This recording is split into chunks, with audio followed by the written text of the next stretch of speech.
आता काही जण महाठग विक्री करताना पण 7-12 काढतात, कुणाचं 7-12 दाखवतात आणि विक्री करतात, किंवा एकच 7-12 2-2, 3-3, 4-4 लोकांना विकतात, असले प्रसंग होतात.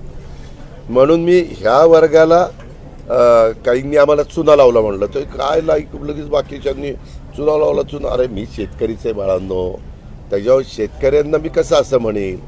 शेतकऱ्यांच्याबद्दल, बळीराजाच्याबद्दल आम्हाला अभिमानच आहे. त्यांच्याकरता AIचा कार्यक्रम आम्ही खताची त्याच्यामध्ये बचत, पाण्याची बचत, पिकाचं उत्पादन वाढणं वगैरे वगैरे आम्ही ते सगळं आणतोय त्यांच्याकरता. आणि म्हणून आता त्याच्यात आम्ही काही बदल केला आहे. शेवटी कसं असतं, चांगल्या भावनेने राज्य सरकार कुठलाही निर्णय घेत असतं आणि कार्यक्रम राबवत असतं, धोरण राबवत असतं.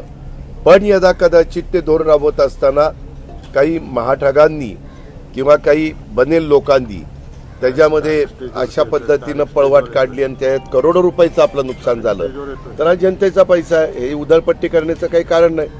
आणि म्हणून आम्ही त्याच्यातनं दुसरा काही मार्ग काढलाय. शेतकऱ्यांना आम्ही पीक विमा देणारच आहोत, परंतु वेगळी स्कीम आणलेली आहे, ती आम्ही परवा कॅबिनेटला मान्य